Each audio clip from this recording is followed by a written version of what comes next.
Jelas? Nah, itu dia. Em, jelas nggak suara saya? Terlalu jelas, Grace. Terlalu jelas ya? Oke. Jawab Ini dikit. ini gue khawatir malah karena apa namanya, Indonesia nggak secepat internetnya di Swedia, so khawatir aja kalau down. Ya, itu lo kan Eh, Kenapa? lo bilang itu lo internetnya Swedia, tapi kan ini masalah individu juga. Tergantung di rumah gue itu gue subscribe yang mana. Oh, oke, oke, oke. Bener juga. Om saya nggak nonton video dan ngapain coba gue pakai 1 giga. Ya bener sih, bener. Tapi kalau di sini terbalik, even mau yang oke juga, kadang-kadang nggak dapet gitu loh. Jadi, well, belum sampai situ. Eh, Teman-teman, saya mulai aja ya. Kita udah mulai lebih dulu nih. Saya coba sapa tadi ada Shirley, ada Siska, ada mami saya juga. Ada beberapa yang di sini, ada Sinta, Rudy, eh, Jenny, eh, ya. Jadi challenge-nya ini kalau jam segini orang masih banyak yang kerja.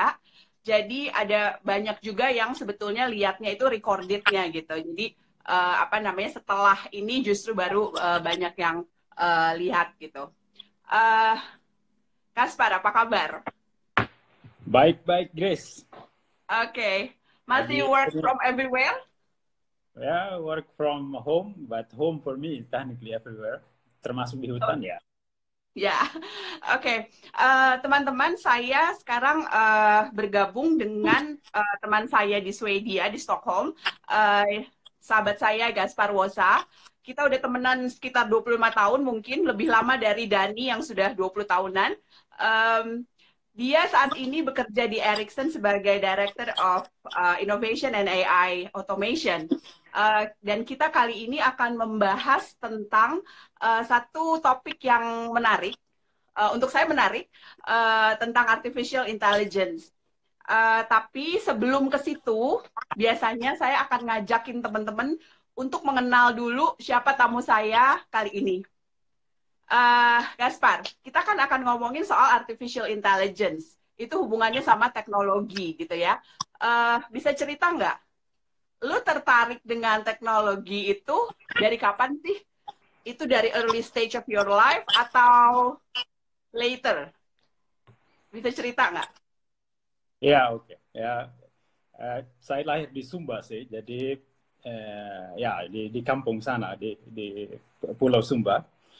Eh, Keluarga saya salah satu paman saya itu dia dia pilot. Jadi Oke. memang waktu kecil sudah diceritain sama ibu bahwa itu ada paman lo pilot dan sering lihat kalau ada pesawat lewat begitu ya kita namanya juga anak-anak ya di kampung ya kita kejar-kejar begitu. Jadi lihat, ini Hmm. kok bisa ya terbang gitu. Jadi Hmm. ya timbul pertanyaan gitu, kok bisa ya itu ini dia terbang kemana dulu? Saya pikir dia terbangnya ke Ke awan surga. begitu. Oke. Iya. Nah, setelah itu ya sekolah ya kita belajar sedikit apa namanya baca-baca buku dan tahu oh kayak begitu. Nah, itu juga Itu umur jadi berapa tuh? ya masih kecil lah, masih sebelum SD juga ya, pas SD lah itu mulai lihat begitu terus bertanya sebenarnya saya juga nggak tahu gitu jawabannya Hmm. nggak belum tahu hanya kok Hmm. kok bisa ya itu terbang begitu. Nah kemudian setelah itu yang belajar teknologi di engineering dan sebagainya baru jadinya tahu dan tertarik. Ya. Sebenarnya juga saya suka teknologi karena sebenarnya gini, saya pengen tahu banyak banyak pengen tahu sebenarnya. Nah, dengan belajar engineering kita belajar untuk gimana caranya untuk tahu gitu terhadap Ya. pertanyaan yang timbul sebenarnya di diri kita sendiri. Jadi dari situ sih ketertarikan saya. Selebihnya Hmm. bisa dibilang ya koinsiden lah ya. Di apply ke sini kemudian ini kalau dibilang karena ini bisa ya nggak juga gitu. Ada ininya faktor lucknya itu. Kadang-kadang kita nggak mau ngomong jadi kesannya oh kita itu yang ini. Tapi ya it's luck juga. Gabungan antara luck, kemudian juga blessing, of course, juga pastinya juga apa namanya, dari diri kamu sendiri kan. Maksudnya, eh, kita kan kadang-kadang gini. ilmu yang sama dipelajari oleh orang yang sama dengan latar belakang yang kurang lebih sama, hasilnya bisa beda kan? Ya. Gitu loh. Jadi pasti ada faktor dari diri kita sendiri juga gitu. Oke, Ya, ada faktor ya usaha. kan gitu. Ya, Tapi memang kadang-kadang kemudian kita balance-nya itu kadang-kadang kita terlalu atribut ke usahanya kita sendiri jadi biar we look cool, we are the super guy, but maybe not. Maybe. Oke. Ya, dulu kan dari Sumba itu kan langsung ke Jakarta untuk meneruskan kuliah kan? Ya kan, terus kemudian akhirnya jadi ke karena saya udah tahu jadi saya bisa cerita gitu ya. Itu gimana tuh milihnya akhirnya jadi apa namanya ngambil ilmu tersebut itu bisa cerita nggak dari Sumba kemudian ke Jakarta untuk sekolah?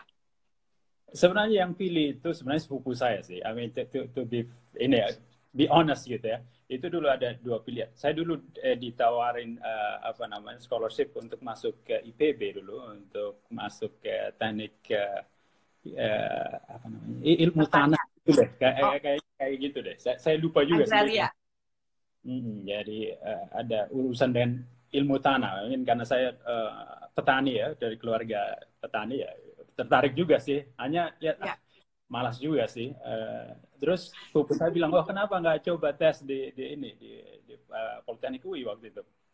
Jadi saya ikut lah, ya iseng-iseng lah kita lihat lah. Kalau nggak juga ya jadi sopir taksi juga bisa lah hidup gitu kan. Lo banget tuh. Dan akhirnya ke UI kan gitu ya. Untuk apa namanya? Teknik elektro ya, Politeknik Teknik Elektro ya. Iya, jadi khusus telekomunikasi waktu itu masih ada program telekomunikasi. Jadi spesifik gitu, kita belajarnya spesifik telekomunikasi waktu itu. Oh, oke. Sekarang kita tuh mau ngomongin soal tadi kita udah cukup ngomongin soal sedikit latar belakangnya Gaspar dari Sumba, dia udah ngaku sendiri dari Sumba, kemudian akhirnya sekolah di maksudnya melanjutkan kuliah di Jakarta dan gimana ketertarikan dia awalnya ke teknologi. Kalau ngomongin soal artificial intelligence, saat ini tuh kayaknya orang-orang mulai melek terhadap yang namanya kecerdasan buatan gitu ya.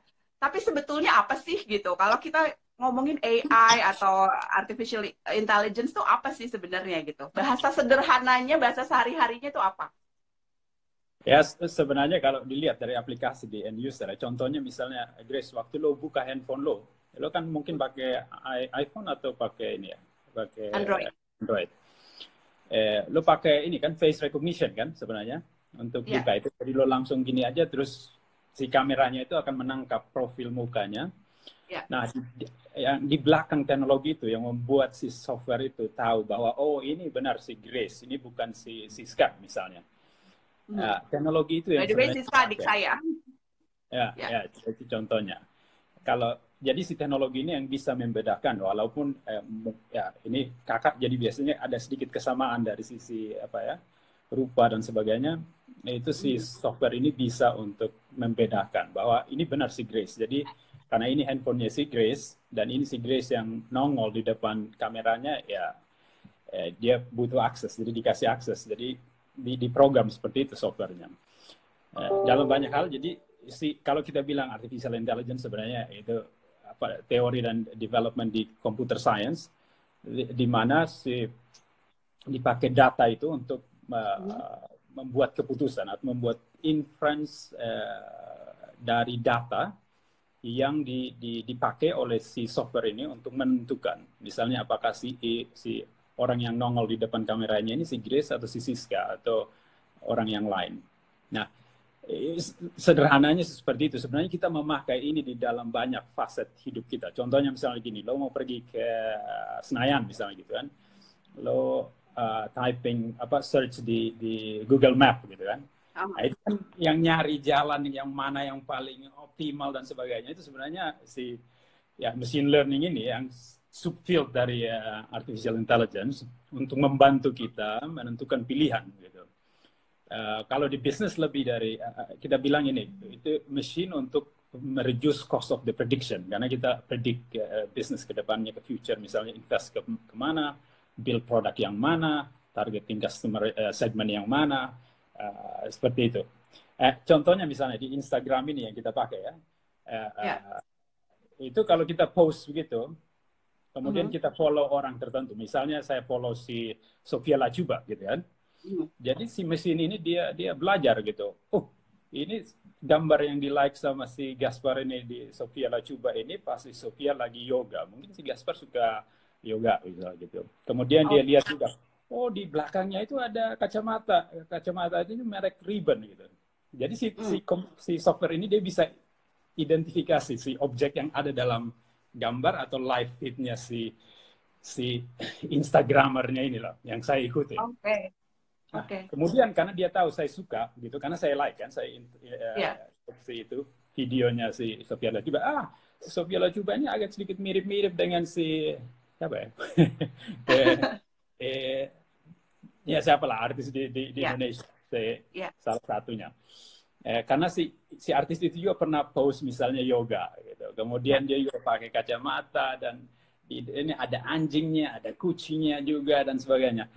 Jadi kemungkinan besar si Gaspar ini dia kalau gua taruh si video feed atau picture dari si artis Dian Sastro misalnya gitu ya, dia juga suka gitu. Nah, jadi si software ini yang kita bilang artificial intelligence ini membantu si Instagram untuk mencari kira-kira profil mana yang si Gaspar tadi ini dia tunjukin, awalnya dia suka si Sofia Lachuba, postingnya Sofia Lachuba. Kemudian dia juga akan taruh, abis itu fotonya si Dian Sastro, abis itu fotonya artis-artis yang lain lah yang mirip-mirip, yang misalnya gini, pas postingnya ada anjingnya, ada kucingnya, ada kacamata, ada tas merek inilah gitu, lipstick merek ini, dan makanya kan ada di product endorsement dan sebagainya itu untuk supaya sebenarnya train si algoritma itu untuk lihat ketika Sofia Lachuba taruh merek yoga mat gitu ya.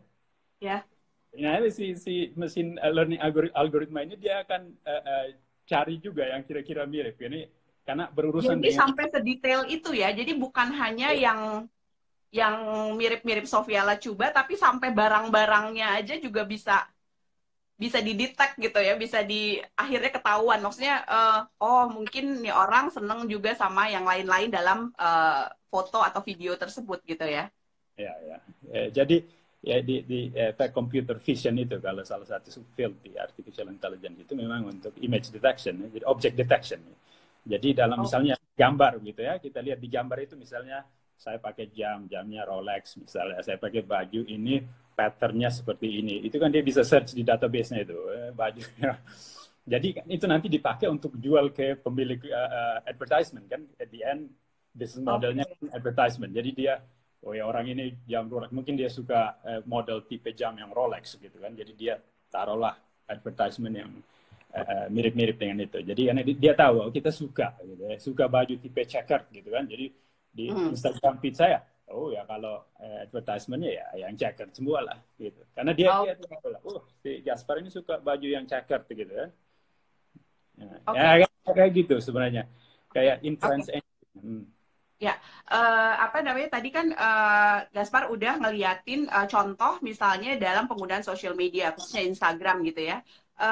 Kalau misalnya itu dalam apa namanya yang lebih luas lagi, dalam misalnya di dalam rumah gitu ya, apa sih contoh artificial intelligence yang mungkin secara sadar atau tidak kita udah pakai di rumah gitu? Contohnya misalnya gini ya, itu ada aplikasinya IKEA, kebetulan ini perusahaan Swedia ya kan. Jadi sebelum kita pergi ke toko untuk beli sofa misalnya, kita pakai si aplikasi itu, powered by ini machine learning. Jadi kita bisa di cornernya itu, kemudian kita bisa coba ya ininya, lihat pakai kalau sofa ini warnanya cocok nggak sih dengan warna tembok di belakang saya ini, yang di pojok ini. Kemudian ukurannya juga misalnya, jadi itu rendering tekniknya itu pakai. Jadi dia bisa lihat kalau sofa ini, bisa lalu beli sofa ini dengan warna segini cocok nggak gitu, space-nya cukup nggak gitu. Nah ini satu contoh di mana kita bisa pakai si powered by machine learning AI ini untuk membuat keputusan. Jadi daripada lu pergi dulu ke IKEA, ngukur kiri, balik lagi ke rumah, ya macet kan? Yoi. Terutama Jakarta. Ya, ya. Ya. Ini warnanya oke, kan? Jadi bisa cek dulu dengan misalnya istrinya, karena yang buat keputusan ini biasanya si istri kalau urusan-urusan ginian kan, kalau yang punya keluarga. Ya. Daripada lu pergi bolak-balik angkat ini sofa, udah berat-berat, ibu nggak setuju kan, repot itu. Iya.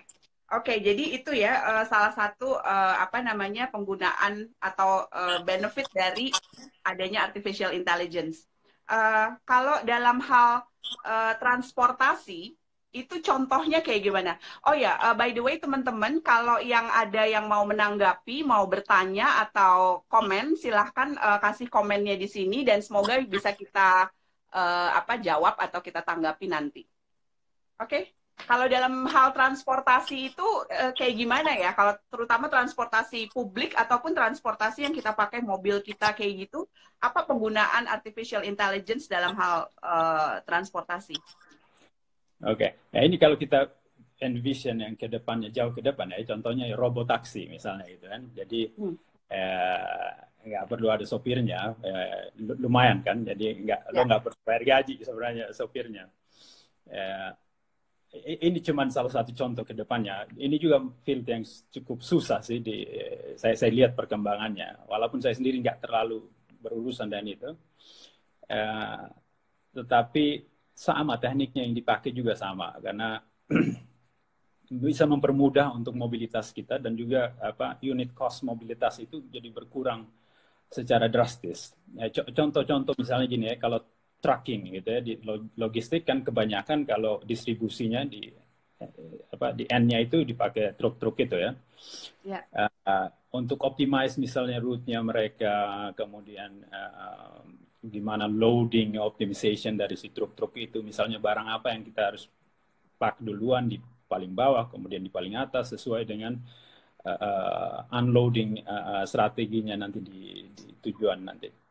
Nah itu banyak sebenarnya udah banyak kita pakai makanya teknik-teknik itu untuk melakukan itu mulai dari planning. Sebenarnya ini juga dulu dipakai sama ini sih di develop dari US military kan karena mereka sering pergi perang dan bawa itu alat-alat tank dan truknya kemana-mana dengan ribuan orang itu kan kompleks secara logistik untuk kita pakai Excel sheet aja kan spreadsheet nggak cukup gitu terlalu repot karena banyak sekali itu untuk optimisasi semuanya itu. Itu teknik yang dulu kita misalnya pakai Excel sheet lah ini simpelnya itu udah nggak terlalu cukup karena it takes time dan costly as well dan juga prone to error gitu. Nah dengan teknik pakai machine learning dan sebagainya lebih mempermudah untuk mengambil keputusan di mana ada banyak sekali variabel yang kompleks yang saling bertautan sama lain. Nah, ini dipakai teknik-teknik ini untuk membuat keputusan dengan cepat dan efisien. Nah, ini kan sama juga bisa di-apply misalnya ke civilian, sea freight, air freight, misalnya path-nya kemana kita perginya, apa belok kiri lebih efektif dibanding belok kanan ya, untuk mempermudah keputusan misalnya dari si drivernya itu sendiri. Katakanlah kita masih pakai human driver. Ya. Nah, sekarang kalau dalam dunia pendidikan gitu ya, tadi kita udah ngomongin beberapa hal. Ini hanya untuk, karena kita nih audiensnya sebetulnya banyak yang justru awam sebenarnya dari bidang teknologi. Kita pengguna tapi kurang mengerti dari soal teknologi itu sendiri gitu. Dalam hal bidang pendidikan kayak gitu, apa sih artificial intelligence yang membantu dalam dunia pendidikan misalnya? Ya, contohnya untuk desain course-nya.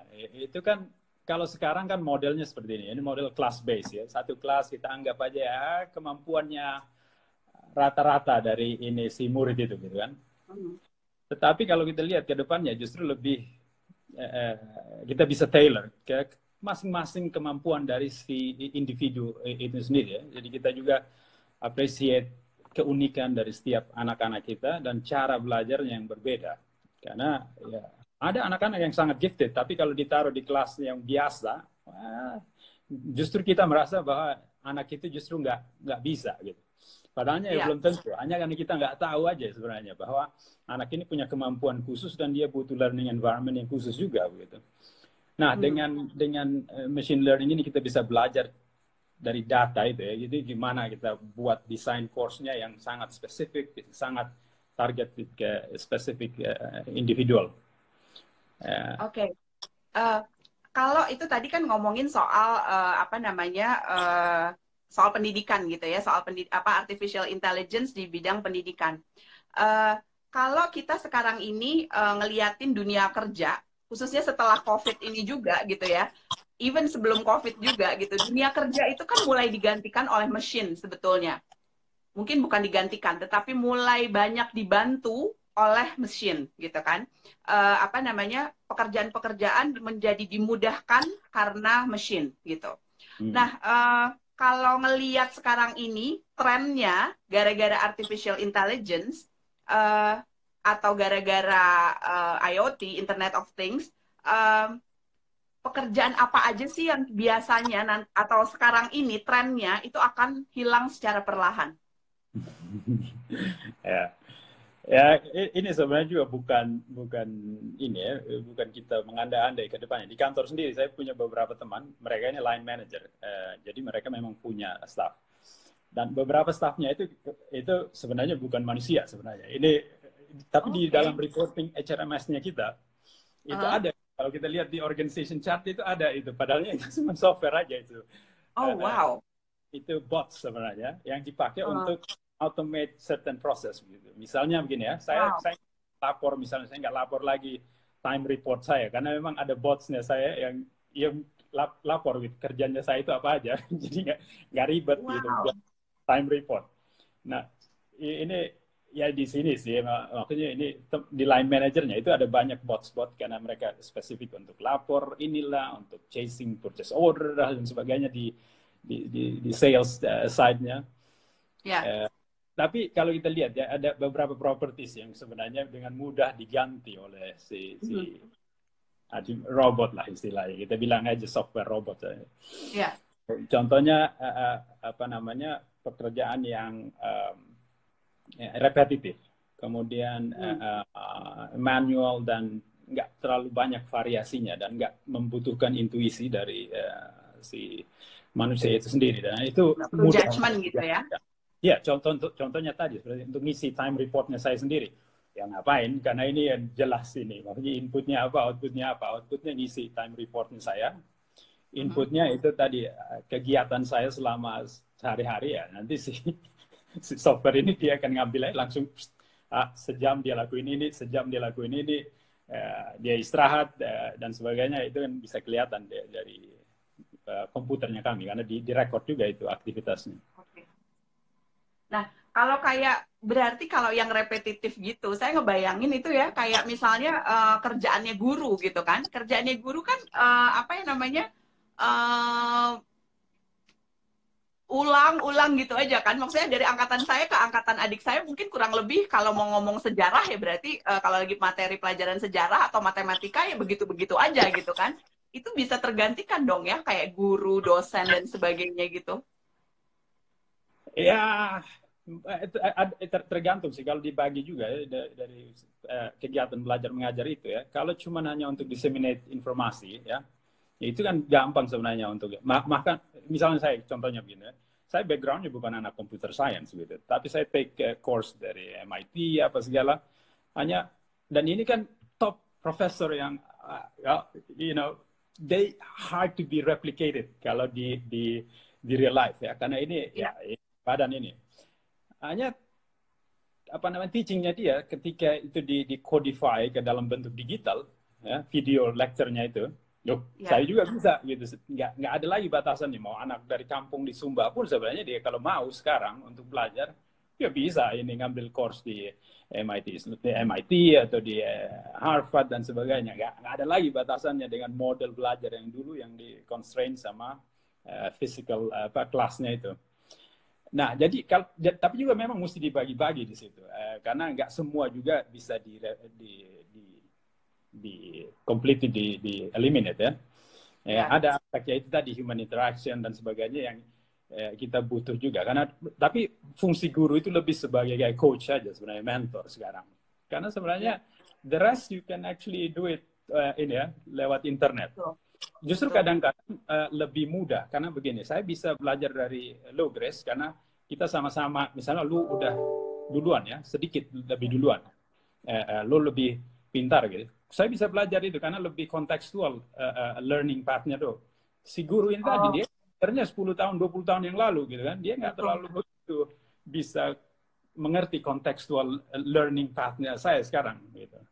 Nah, saya justru lebih mudah untuk belajar dari teman-teman saya yang satu kelas, walaupun dalam bentuk online kelas ya. Tetapi kan saya bisa chat, bisa follow up dan sebagainya. Dan karena kita juga journey itu agak sedikit mirip-mirip, jadi lebih mudah untuk belajarnya begitu. Dibanding dengan guru ini yang dulu metode belajarnya sedikit berbeda lah dengan yang sekarang. Benar, benar. Can you give your comments gitu ya untuk pendidikan zaman sekarang untuk anak-anak usia dini, di mana sekarang anak-anak sekarang itu kan dari melek aja dia langsung udah langsung lihat gadget, ibunya udah langsung foto-foto, udah langsung upload dari umur 0 hari gitu kan ya, dari 1 hari gitu dia udah online gitu ya. Terbiasa anak-anak sekarang itu ngelihat kalau di foto langsung gini ngomongnya, lihat dong. Mereka udah tahu bahwa itu langsung bisa dilihat. Zamannya saya dulu itu kali baru bisa kita lihat setelah filmnya dicetak gitu kan, film itunya dicetak baru kita bisa lihat. Nah, anak-anak sekarang itu kan sangat sangat menggunakan teknologi banget gitu. Itu sebetulnya baik atau buruk? Ya, jawabannya sih dua-duanya sih, tergantung ya, sama kayak pisau kan, lo bisa untuk motong daging, bisa untuk motong diri sendiri. Di satu sisi justru itu adalah kelebihannya mereka ya, digital savvy generation, jadi mereka udah terbiasa begitu. Dan kalau kita lihat ya porsi dari hidup kita, ini kita yang generasi transisi ya. Itu udah banyak sebenarnya kegiatan hidup kita itu semua ada di digital realm ya. Lo belanja misalnya tinggal klik Tokopedia lah apalah di sana ya, Bukalapak dan sebagainya.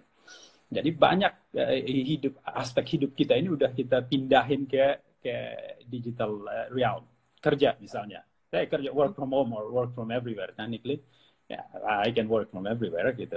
Kemudian saya misalnya mau belajar misalnya, kalau dulu kan belajar kita pergi ke sekolah, sekarang belajar di internet aja.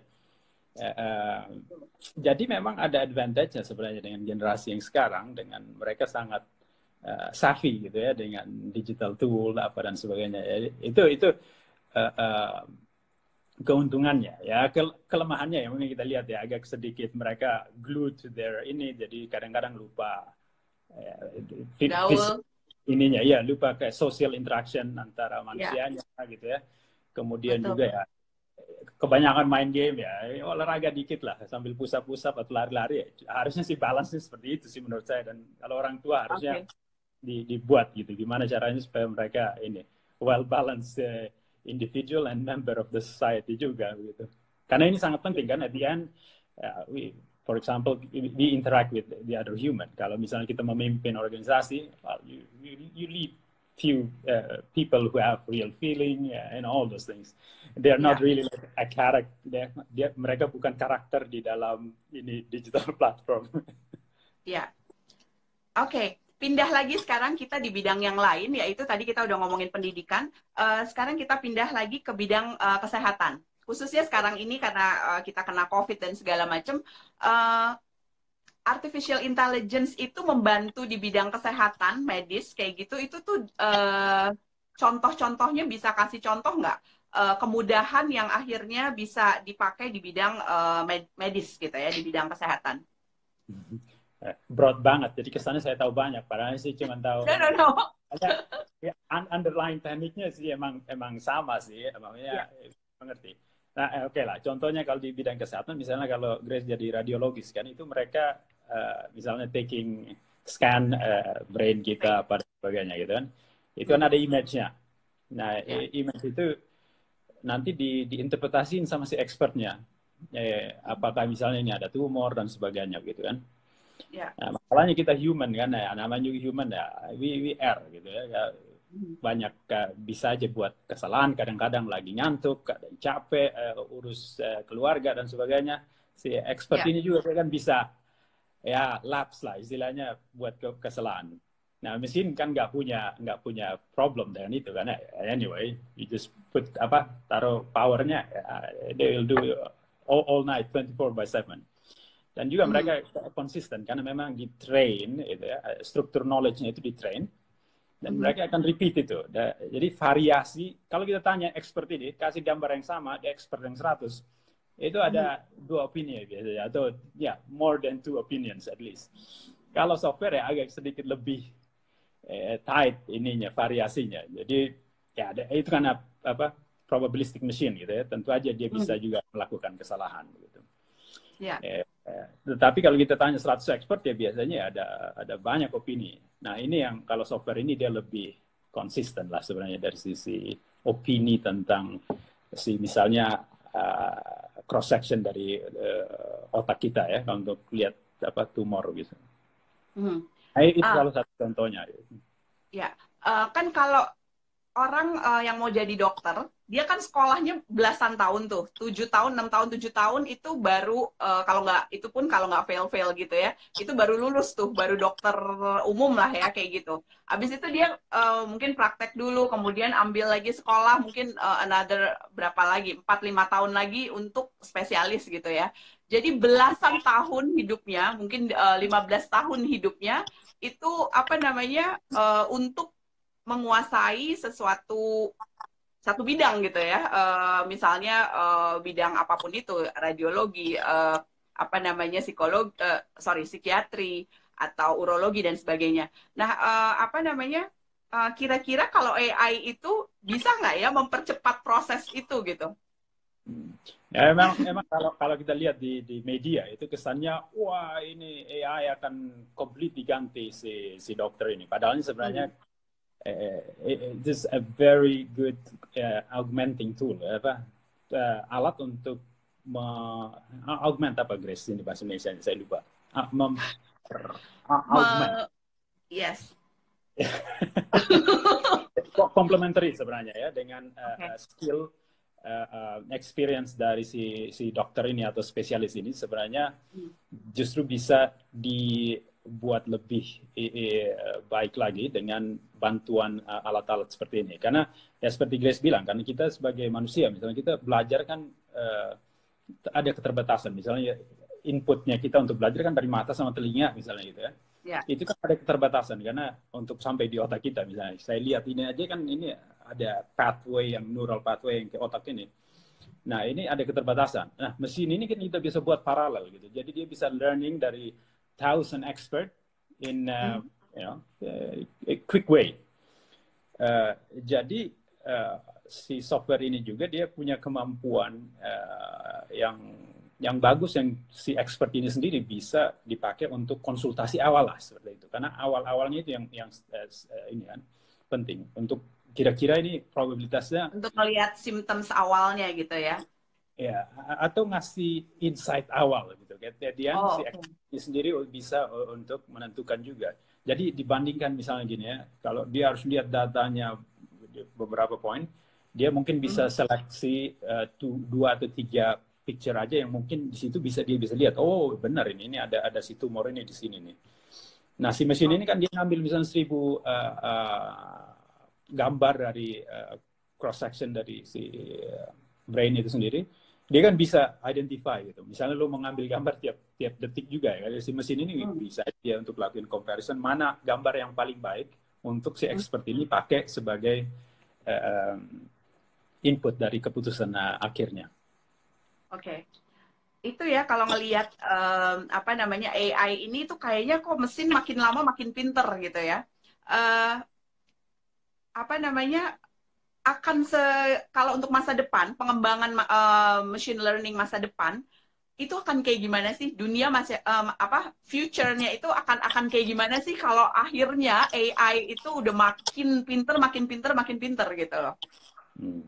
Ada joke sih kalau kita yang urusan dan ini kita bilang ini artificial intelligence idiot savant. Ya, karena gini, mesin ini memang dia pintar, ada kelebihannya, tapi di domain yang sangat spesifik. Jadi contohnya misalnya yang ketika si Garry Kasparov main catur lawan si IBM komputer itu, nah itu kan cuma komputer doang dia bisanya begitu. Kemudian misalnya si yang dibuat sama Google, Alphabet Unit ya, ini company Google, playing Go ya, complex ancient game yang dari Korea, Cina sana, si mesinnya ya easily beat the top human ini ya, expert. Hanya apakah misalnya gini, saya kasih contoh, apakah ini software yang sama ini bisa dipakai untuk main game yang lain gitu? Nah ini challenge dari si machine learning ini. Jadi mungkin dia bisa learning dari past, tapi dia nggak masih part dari riset ya. Di mana si learning ini bisa dibuat abstraksinya, jadi learning di satu field ini bisa dipakai juga untuk di field yang lain. Jadi algoritma yang sama yang dipakai untuk menang learning ini Go game ini atau main catur, ini bisa dipakai untuk nyetir mobil. Nah ini challenge di situ. Jadi gimana? Karena kita bisa lihat kalau manusia kan gampang itu. Misalnya saya potong daging, si pisau ini tajam gitu kan, shoot. Jadi saya tahu kalau si pisau ini saya iris tangan saya berdarah. Nah, ini transfer learning dari satu field ke field yang lain. Nah abstraction ini yang susah di intelligence.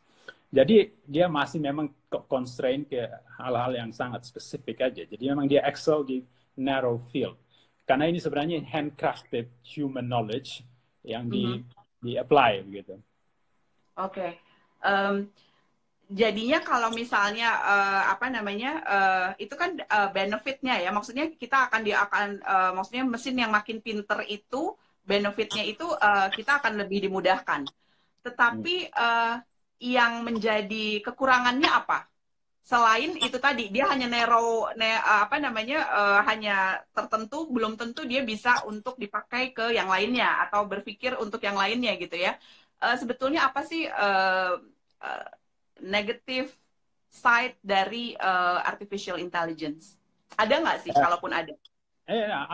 Kalau di bisnis kan itu memang ada hitung-hitungannya. Apakah benefitnya itu worth the cost? Karena kalau kita mau buat model itu, ini saya di urusan dan kantor juga ini, itu kan kita harus consuming a lot of data ya, karena at the end the artificial intelligence need data, a lot of data. Nah data ini kan sebenarnya kita collect di real world dan messy data, unstructured data, you need to clean it before, karena harus dibersihin dulu dan di struktur. Karena begitu kita masukin data yang kotor ini, ya dia agak ngadat itu machine learning. Dan itu ada biayanya ya untuk misalnya input data yang hilang, gitu. Misalnya ya karena satu dan lain hal dari sensor-sensor itu datanya hilang. Sedangkan kalau kita mau prediksi misalnya berdasarkan tiap detik atau tiap menit gitu ya, semua data itu harus ada, nggak bisa nol gitu kan, karena mesinnya ngadat ntar. Jadi ada biaya sebenarnya untuk membangun machine learning model ini. Ya, kan at the end kalau hal yang sederhana, misalnya kita datanya cuma simple, kemudian kita bisa membuat keputusan dengan cepat, sebenarnya nggak butuh juga sebenarnya, nggak perlu pakai machine learning ini AI. Hanya karena kita harus deal dengan data yang banyak, data yang kompleks, baru kita pakai teknik-teknik itu. Karena teknik-teknik yang ada sekarang ya nggak cukup gitu, nggak adequate untuk deal dengan itu.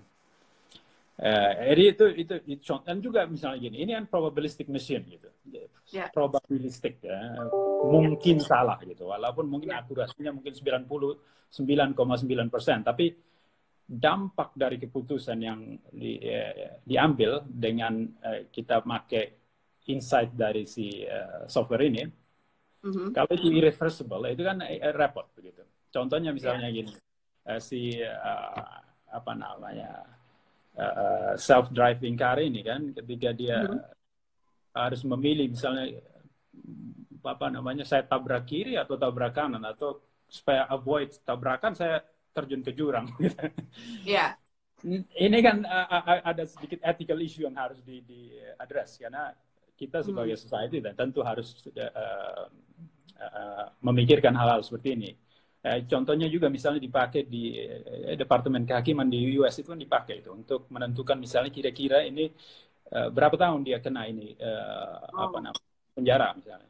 Nah itu ya. kan ada biasnya.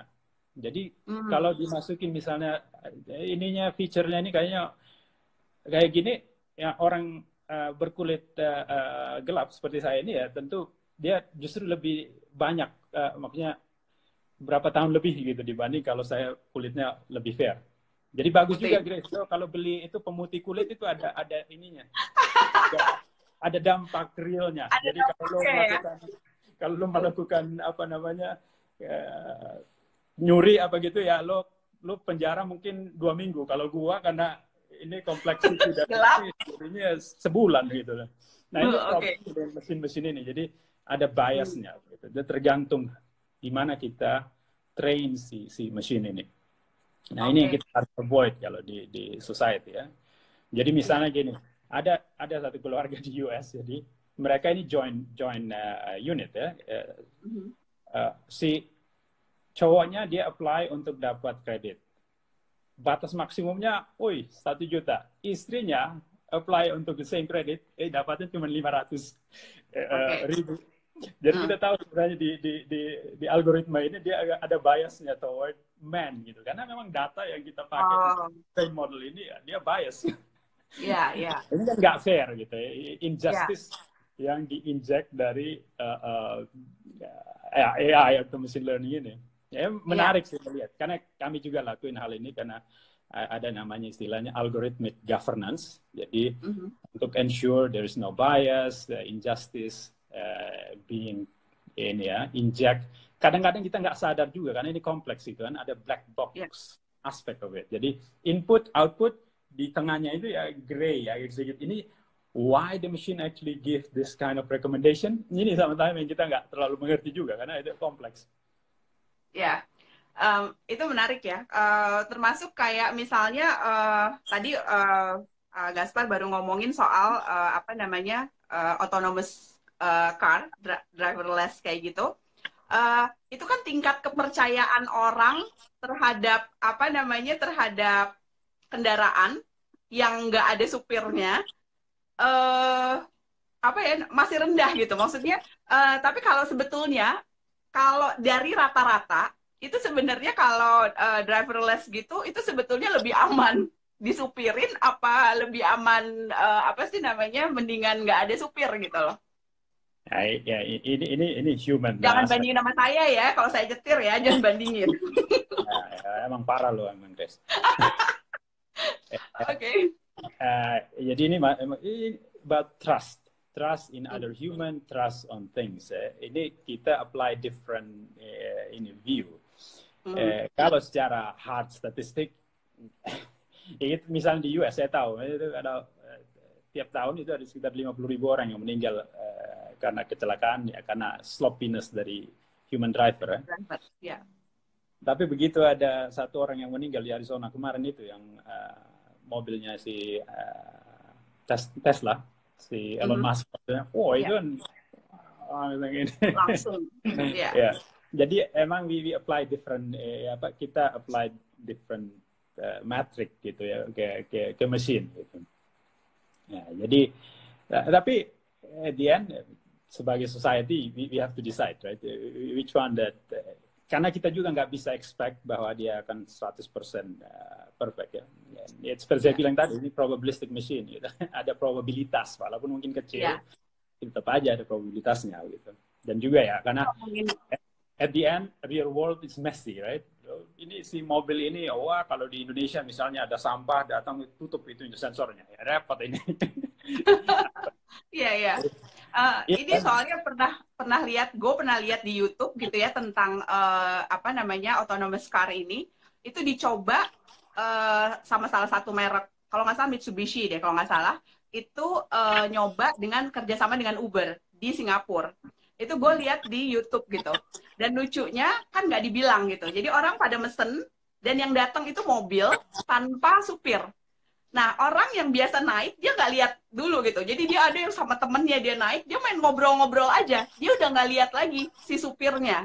Karena kan dia mikirnya, oh supirnya kan udah tahu ya dari apa namanya pesanan saya itu ke misalnya mau ke Marina Bay misalnya kayak gitu-gitu. Hmm. Tahu-tahu mereka setelah ngobrol-ngobrol mereka sadar itu nggak ada supirnya gitu, dan reaksi dari orang-orang yang melihat nggak ada supir itu macem-macem lucu gitu loh. Jadi maksudnya saya cuma ngelihat bahwa apa kadang-kadang kita untuk menerima satu hal baru yang biasanya itu dikerjakan oleh manusia kemudian jadi enggak, itu kadang-kadang apa ya, kadang-kadang kalau buat saya gitu ya kocak juga gitu. Kayak beberapa hotel sekarang banyak yang kita disapa dengan robot gitu. Jadi Hmm. udah bukan disapa sama manusia lagi gitu kan. Jadi apa namanya dia bisa menyapa, dan yang saya heran ada satu hotel di Singapura itu dia bisa recognize muka saya. Jadi ketika saya datang ke situ lagi, itu dia nyapanya selamat welcome back Miss Grace Sabandar, Miss Sabandar gitu. Itu tuh kayak amazed aja gitu. Saya sampai senyum-senyum sendiri gitu ya. Itu AI ya, itu ya kayak gitu. Untung dia nggak bilang muka lu jauh Grace. Enggak, muka gue deket itu. Aduh. Itu Ya, AI kan yang kayak gitu ya. ya sama juga sebenarnya teknologi yang sama yang dipakai untuk facial recognition yang untuk buka handphone kita misalnya gitu kan. Ya, Nah, juga kan bisa dipakai sama pemerintah juga untuk tracking misalnya ya kayak pemerintah Cina misalnya gitu. ya. Teknologi yang sama dipakai untuk belanja gitu di Cina ya. Itu semua tampilin muka lo bisa belanja ini dipakai untuk belanja identitas untuk belanja online misalnya. Jadi Hmm, ya teknologi yang sama sebenarnya yang dipakai ya. tapi memang untuk beda purpose-nya. Oke. Tapi yang lo bilang Ya tadi ya, kita. itu yang masalah lo orang itu masuk ke dalam ini masalah trust ya, human banget ya. Ini nggak ada Ya, urusan juga dengan si machine learning. Karena begini, begitu lo ada di depan, gue tahu juga lo nggak mau mati kan Grace, jadi lo pasti nyetir ya. benar-benar. Kalau si nggak ada orang ya gue bingung gitu, ini siapa ini? Gue nggak reference pointnya gini, risknya ini, gimana nih? Kalau kita lihat Oke. pesawat itu kan, contohnya pesawat itu, ya pilot itu dua itu di depan gitu, itu banyak kan udah dibantu sama mesin kan. Hanya ya Betul. Mereka pas gitu. jalan-jalan. Susah untuk kita replace itu, walaupun technically ya mesin mungkin bisa, tapi kan kita manusia. Gitu. We make inference, trust dan sebagainya itu berdasarkan banyak hal. Oke. Oke, kita udah ngobrol udah 50 menit loh ini, nggak berasa gitu ya. Kita udah 50 menit. Seperti biasa, kalau saya kedatangan tamu, selalu saya tanya dua pertanyaan ini. Eh, untuk menjadi seorang Gaspar yang sekarang ini gitu ya, nggak banyak loh orang bisa gitu kan. Maksudnya gini, eh, kamu kerja di perusahaan multinasional dan kemudian bisa sampai bekerja di headquarter dan segala macam. Nggak banyak orang Indonesia yang bisa seberuntung atau dianugerahi atau bisa mencapai posisi-posisi yang seperti kamu ini. Uh, bisa nggak ceritain rutinitas kamu tuh apa sih untuk menjadi the best version of yourself? Apa rutinitas yang biasanya dilakukan tiap hari gitu? Okay. Mungkin saya juga bisa belajar. Mm-hmm. Yeah, well, I only compare to my previous self, so it's easy ya. Dan juga sebenarnya di dunia yang makin mudah untuk copy dan sebagainya, justru being you is more important than anything else. Ya. Being yourself. Nobody can Oke, copy you. Guess what? Kalau betul. yeah, it's hard actually to copy others gitu loh. Ya, Jadi juga kalau kita lihat ini model ekonomi yang ke depan dan sebagainya, it's better to be you. Dan juga kalau kita lihat ya, misalnya kita Grace dari sisi entrepreneurship ya, kita lihat itu ide-ide yang unik itu yang justru generate a lot of value. betul. Copycat doesn't really work. As long as you don't really have the scale, then it's hard to copycat. I mean, Ya, misalnya gini ya, si Amazon dia bisa aja jadi cloud provider karena dia punya scale ya. Sedangkan kalau ya, kita individual, you don't really have much scale. And actually, we need to embrace our individuality, our uniqueness, etc., etc.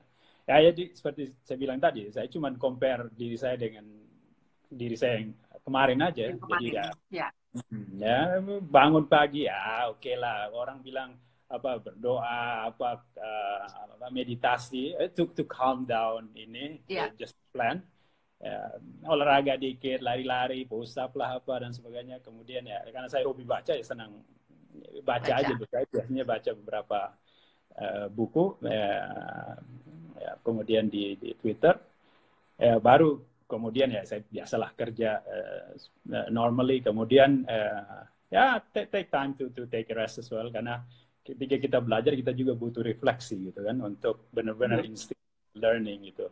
What did I do wrong, etc. etc. Kalau saya sih lebih dari, ada beberapa list dari pertanyaan itu yang saya buat, jadi tiap akhir hari, di penghujung hari ya biasanya tanya, what did you do not right, karena lebih mudah belajar dari kesalahan dibanding dengan what did I do right gitu kan. Kalau you do right, then you just continue to do right, but feedback yang bagus itu ketika kita bisa bertanya dan being honest ke diri kita sendiri bahwa ya banyak juga yang kita lakukan kesalahan di beberapa jam yang sebelumnya.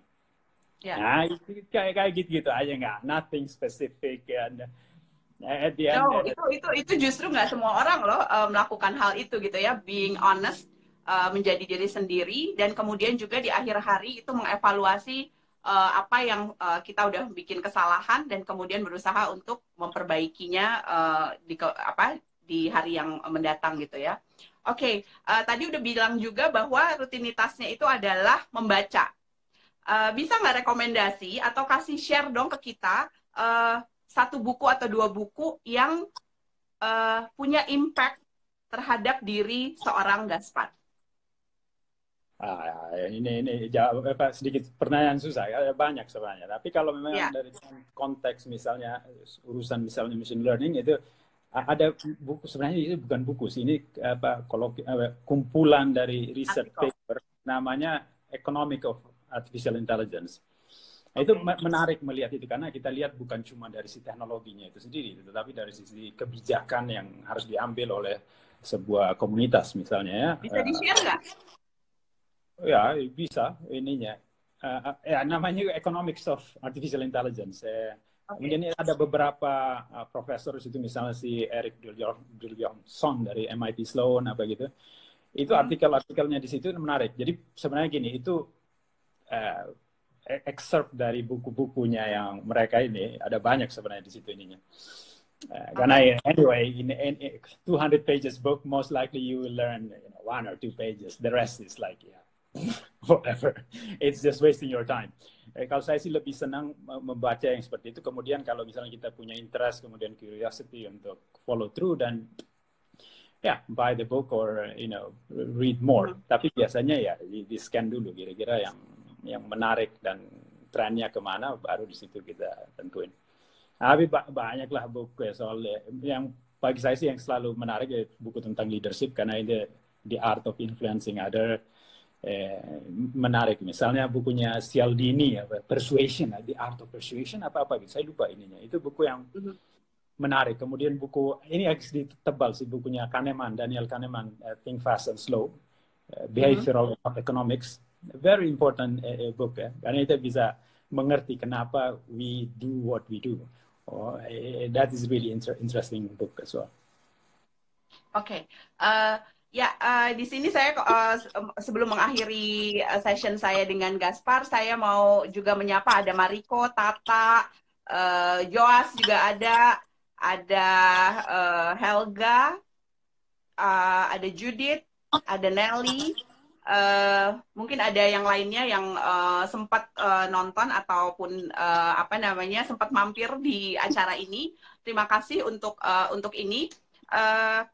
Di lain waktu kita mungkin akan mengundang Gaspar lagi untuk bicara untuk hal yang lain. Saat ini cuman sedikit banget gitu ya. Mungkin kalau Gaspar nganggapnya mungkin ini, aduh cemen banget gitu ya yang ditanyain. Tapi sebenarnya saya juga nggak bisa cerita banyak tentang kerjaan saya yang spesifik sih, karena ya tadi ada dari sisi privacy dan business. Itu sangat. Let's stay general, karena kalau enggak harus minta izin ke corporate dan sebagainya, ini ribet. Ya, jadi emang apa namanya, emang saya tahu bahwa khususnya karena bidangnya Gaspar itu adalah innovation dan segala macam itu udah pasti urusannya juga ada hal-hal yang mungkin masih rahasia atau yang tidak bisa dibuka di publik gitu ya.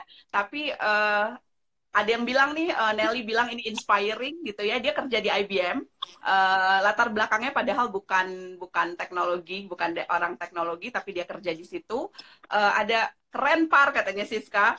Eh, apanya sis gitu ya?